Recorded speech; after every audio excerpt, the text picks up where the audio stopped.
Assalamualaikum warahmatullahi wabarakatuh. Selamat pagi. Hari ini adalah pertemuan pertama pada pembelajaran kimia, di mana di bab 1 ini kita akan belajar tentang peran kimia dalam kehidupan. Nah, hari ini kita yang pertama akan belajar pengertian materi, wujud materi, dan yang terakhir adalah sifat materi. Yang pertama adalah pengertian materi. Sebelum masuk ke pengertian materi, kita karena belajar kimia, kita harus tahu dulu ilmu kimia itu seperti apa.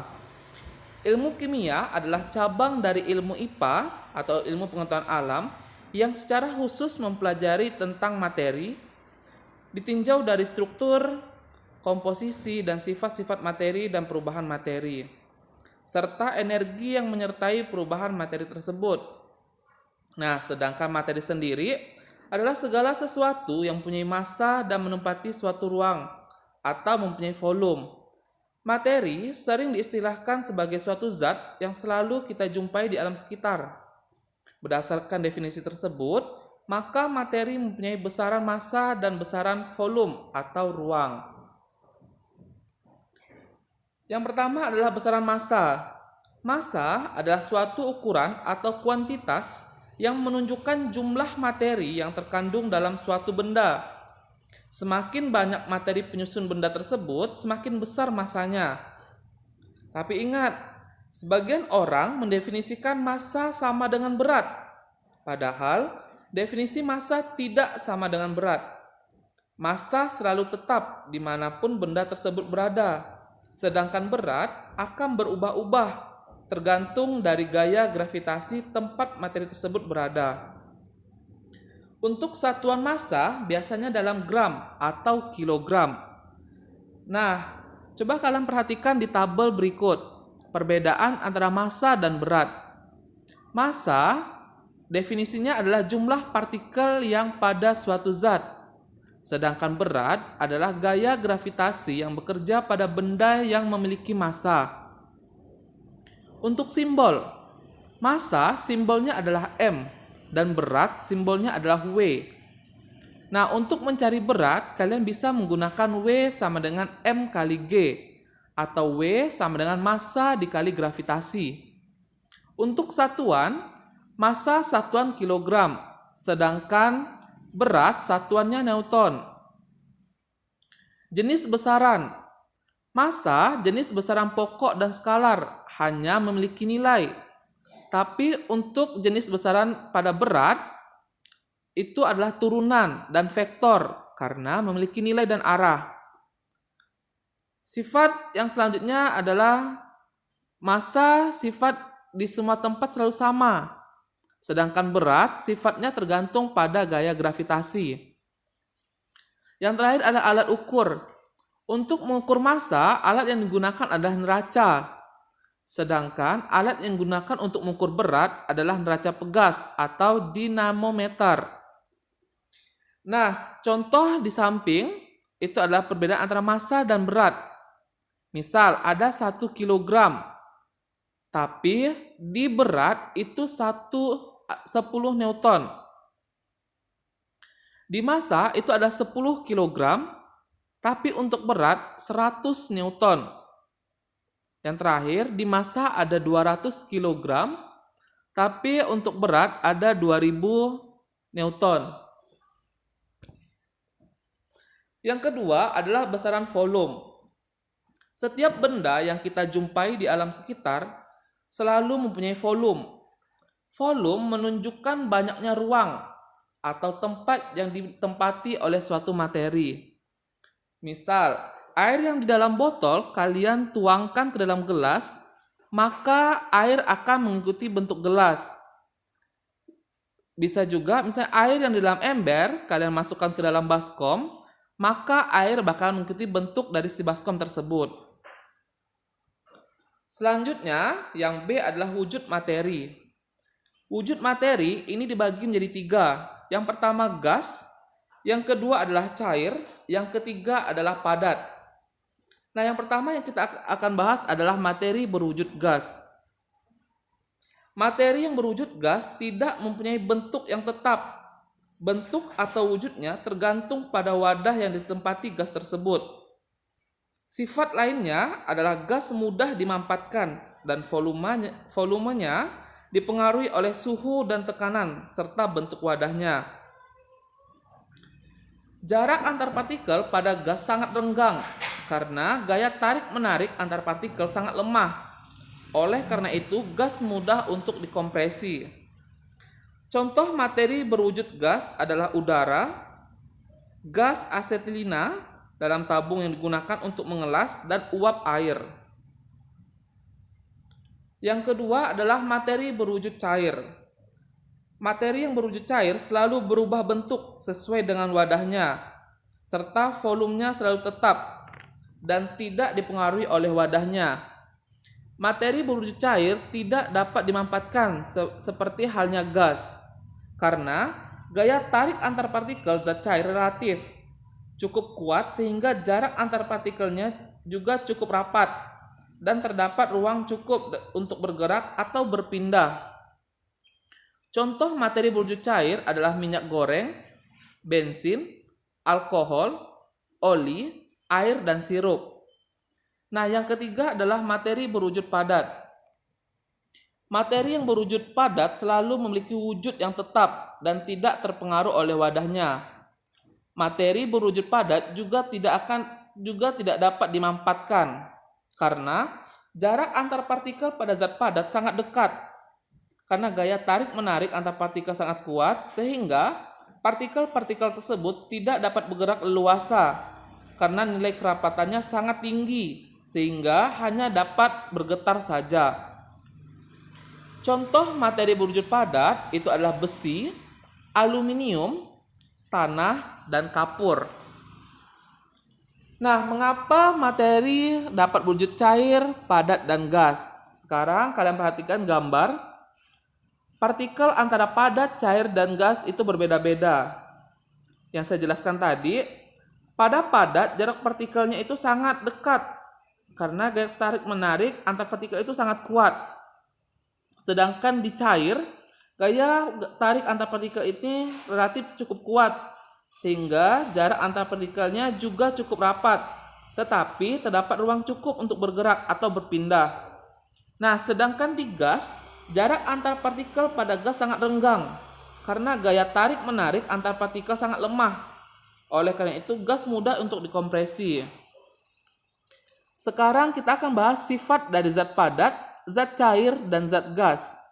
Untuk bentuk, pada zat padat itu bentuknya tetap, pada zat cair itu mengikuti wadahnya, dan gas itu juga mengikuti bentuk wadahnya.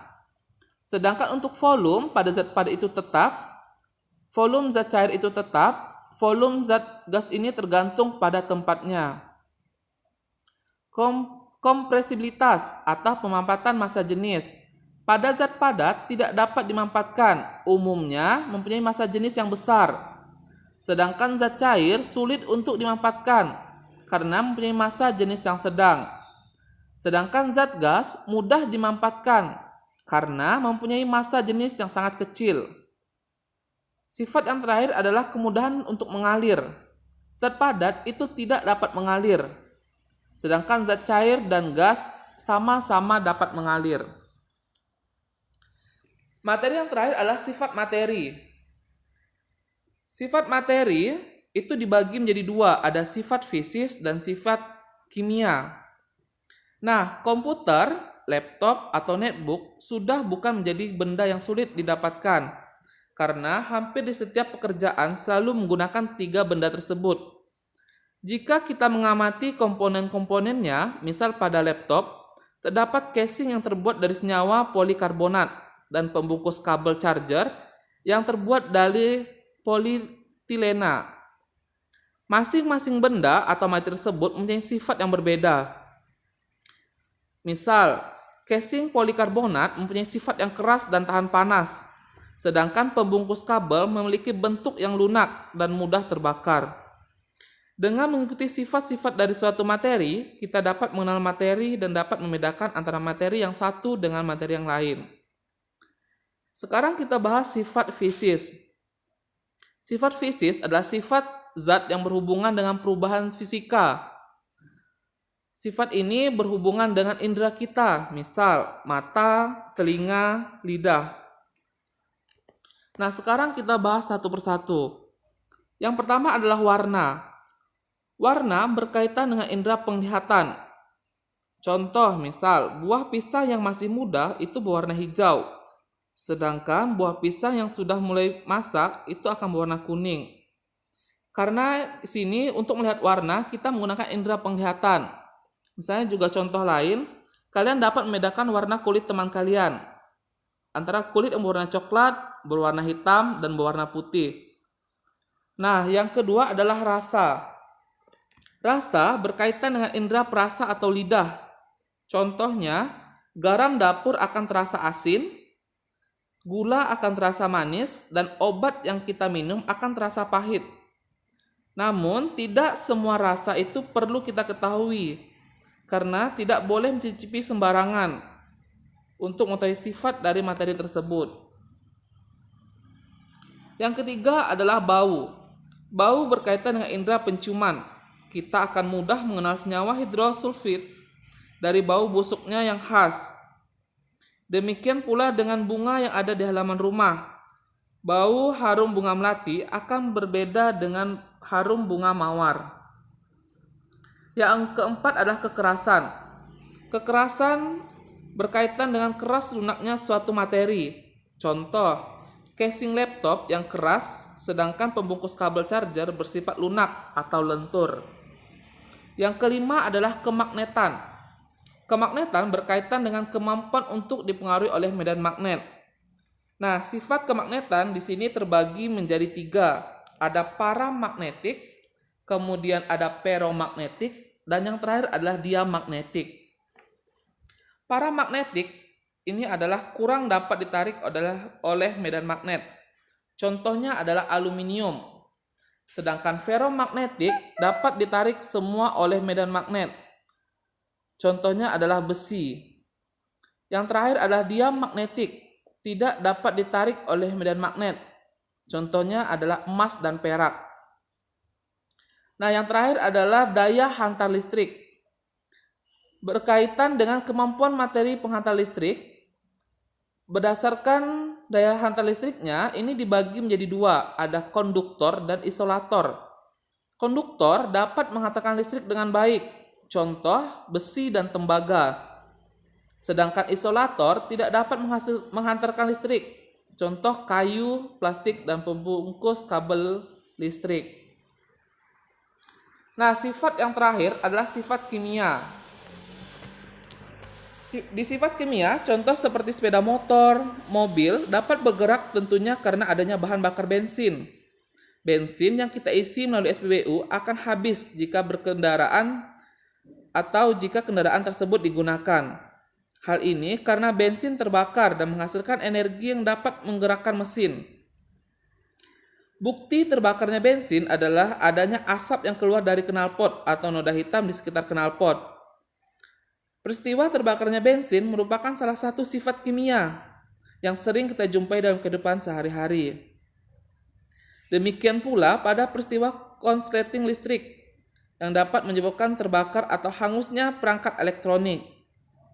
Nah, jadi sifat kimia adalah sifat yang menggambarkan kemampuan suatu zat untuk bereaksi dengan zat lain serta dapat membentuk zat baru.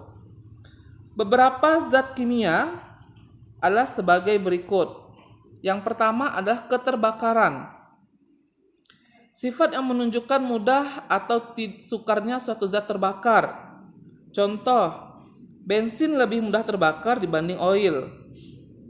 Atau misalnya kayu lebih mudah terbakar berbanding besi. Serta yang terakhir, pembungkus kabel lebih mudah terbakar saat terjadi konsleting dibanding dengan casing polikarbonat pada laptop. Yang kedua adalah ionisasi. Sifat yang berkaitan dengan proses ionisasi dari suatu materi. Ionisasi adalah peristiwa suatu zat yang terlarut dalam air yang akan terurai menjadi ion-ion. Contoh, urea dalam air tidak mengalami ionisasi, sedangkan garam dapur yang dilarutkan ke dalam air akan mudah terurai menjadi ion positif dan ion negatif. Misal kita ambil contoh adalah larutan garam. Kita ketahui bahwa garam itu disimbolkan dengan NaCl. Na itu adalah positif dan Cl adalah negatif. Peristiwa terjadinya ionisasi tidak dapat dilihat secara langsung, tetapi dapat dibuktikan dengan uji nyala lampu menggunakan elektrode. Larutan yang mengalami ionisasi akan dapat menghantarkan listrik yang dibuktikan dengan lampu yang menyala atau adanya gelembung udara di sekitar elektrode. Sementara itu, larutan yang tidak mengalami ionisasi tidak mengalami perubahan apapun dan lampu tidak menyala. Yang terakhir adalah reaktivitas. Sifat kimia ini menggambarkan adanya reaksi kimia antara zat satu dengan zat lain. Peristiwa terjadinya reaksi kimia biasanya ditunjukkan dengan adanya perubahan warna, perubahan suhu, terbentuknya gas, dan terbentuknya endapan. Nah, contoh yang paling mudah kita temuin adalah perkaratan pada motor atau besi. Yang paling sering kita temui adalah perkaratan pada besi yang sering terjadi kena air atau air asin. Maka bakalan terjadi perkaratan. Nah, ini disebut dengan reaktivitas. Nah, berdasarkan jumlah atau ukurannya, sifat materi juga dikelompokkan menjadi dua, yaitu sifat ekstrinsik dan sifat intrinsik. Sifat ekstrinsik merupakan sifat materi yang tergantung pada jumlah dan ukurannya. Contohnya adalah panjang, massa jenis, bentuk, dan volume. Sementara itu, sifat intrinsik adalah sifat materi yang tidak tergantung pada jumlah dan ukurannya. Contoh adalah bau, warna, sifat logam, sifat asam, dan sifat basa. Nah, mungkin hanya itu saja penjelasan untuk hari ini. Untuk tugas di rumah, silakan kalian kerjakan soal 1-10. Tugasnya nanti kalian boleh centang, kalian pilih salah satu, apakah dia termasuk sifat fisik atau sifat kimia. Jika sudah selesai dikerjakan, boleh kalian kirim melalui WhatsApp. Untuk hari ini sekian, terima kasih. Assalamualaikum warahmatullahi wabarakatuh.